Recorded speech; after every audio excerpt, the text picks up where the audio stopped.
बड़ी चहल पहल थी आज हमारे घर के आंगन में।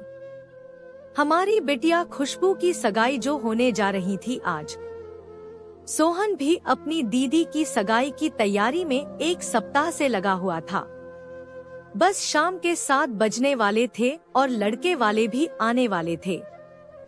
सारी व्यवस्थाओं पर निगाह मरते हुए मैं भी तैयार होने अपने कमरे में गई। वहाँ देखा तो खुशबू और सोहन के पापा कुर्सी पर गहरी चिंता में बैठे थे। मैंने कहा, क्या हुआ, क्या सोच रहे हो? आज बस सगाई ही है, लाड़ों की विदाई नहीं।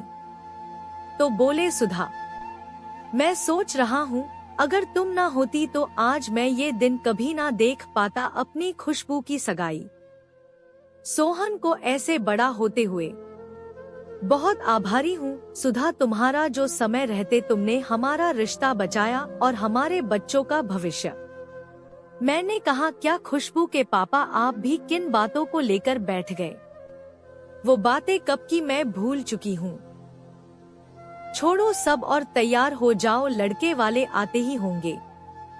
बड़े अच्छे से सगाई का कार्यक्रम निपट गया। समय के साथ सब काम सही से हो जाए तो कितना अच्छा होता है।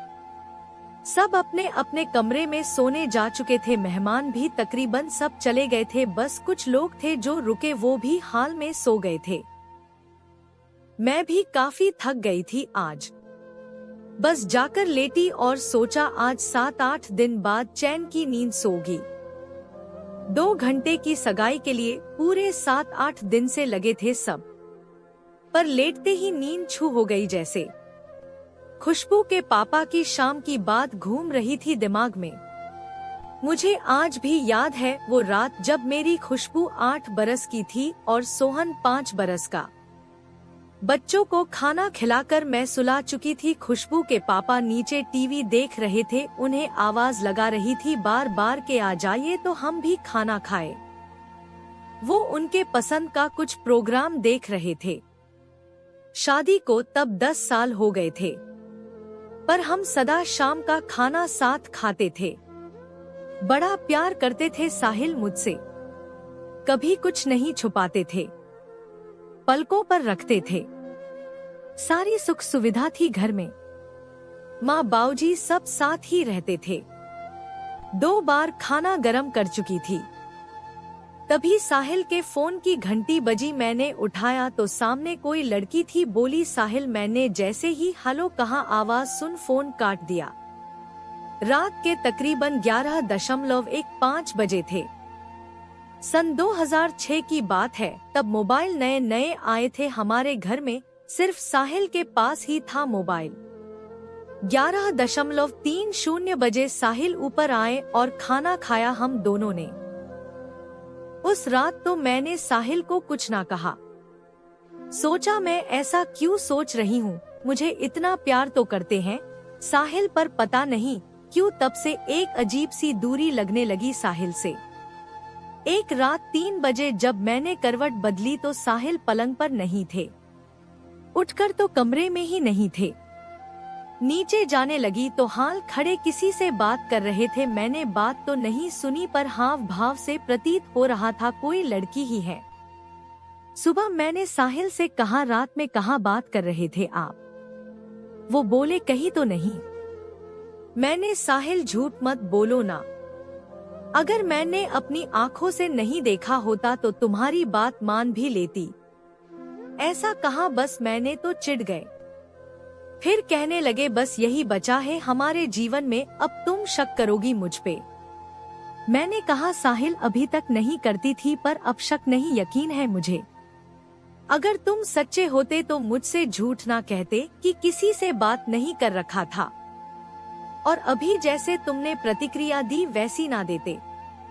खैर, तुम्हारी जिंदगी है, बिगाड़ना थी सो बिगाड़ ली तुमने। कहकर मैं कमरे से बाहर आ गई। वो भी आज बिना बोले दफ्तर चले गए।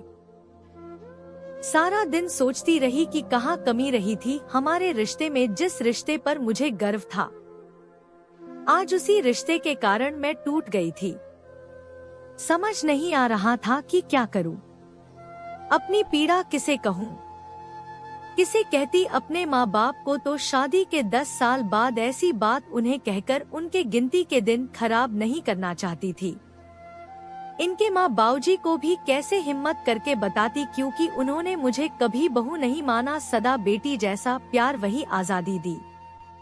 साहिल पर भी बहुत गर्व था उन दोनों को। दोनों में से किसी को छींक भी आती तो सारा घर सर पर उठा लेते थे साहिल।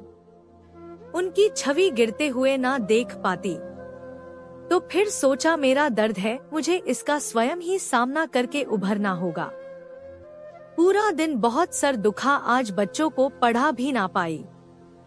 शाम को जब साहिल आए तो समझ तो गए थे कि मैं सुबह की बात भूली नहीं हूँ, क्योंकि पूरे परिवार के सामने मैं रोज जैसी थी। बच्चे जागे तब तक साहिल के साथ भी वैसी ही थी, पर सबके सोने के बाद और अकेले में साहिल से बिल्कुल कटी कटी।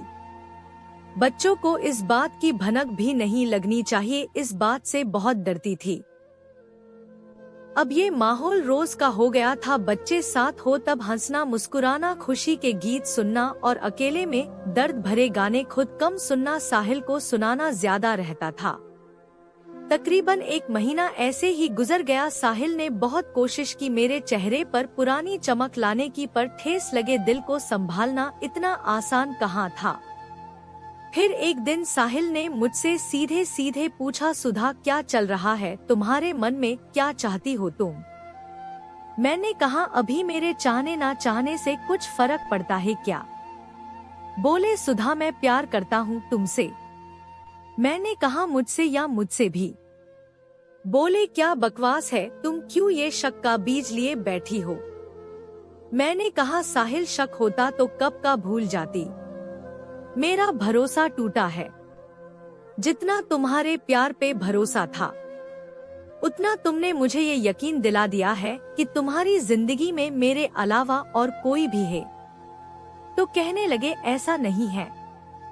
मैंने कहा, झूठ मत बोलो, अपनी गलती अगर मान लोगे तो एक मौका दे सकती हूँ। तो कहने लगे, मैं थोड़ा सा भटक गया था, पर अब ऐसा नहीं है। मैंने कहा, तुम दूध पीते बच्चे हो जो भटक गए, 2 बच्चों के बाप और 10 साल से एक शादीशुदा मर्द हो। फिर कहने लगे, मैं बदल गया हूँ सुधा। मैंने कहा, वाकई बदल गए साहिल। जिस साहिल के संग मैं ब्याही थी वो झूठे नहीं थे।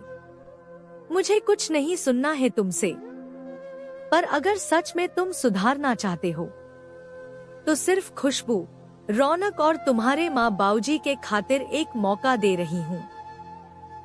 मैं तुम्हें साल भर का समय देती हूँ।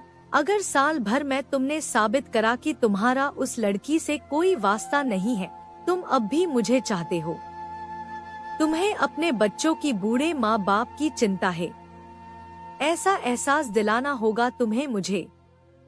और अगर मुझे लगा कि तुम नहीं बदले तो मैं तुम्हें तलाक दे दूंगी।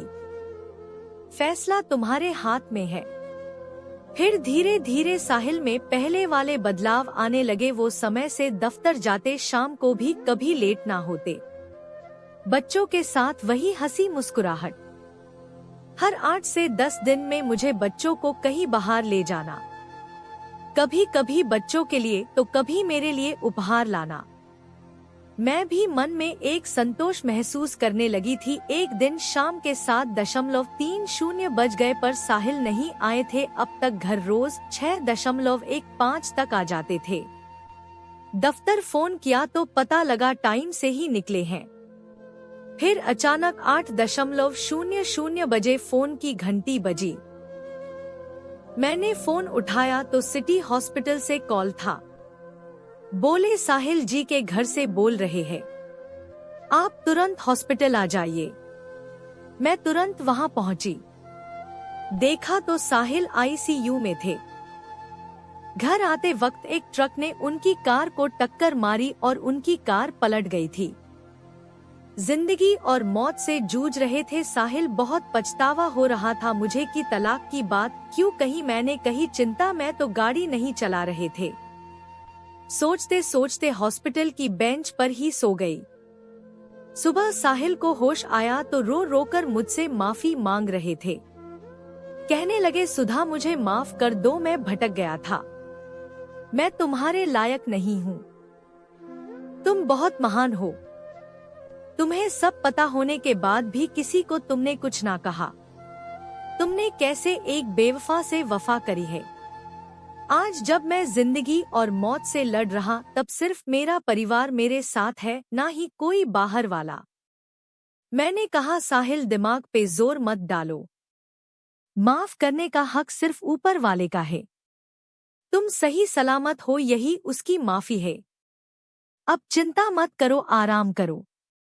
वो पल आखिरी पल था जब हम दोनों ने उस मुद्दे पर बात करी। आज खुशबू की विदाई का सोच शायद साहिल पुरानी बातों में खो गए हो, पर मैंने साहिल की कुछ समय की बेवफाई बड़ी वफा से निभाई और हमारा रिश्ता बच गया। मैं भी कहाँ पुरानी कड़वी यादों में खो गई। सुबह के 6 बज गए और आज की रात सो ही ना पानी।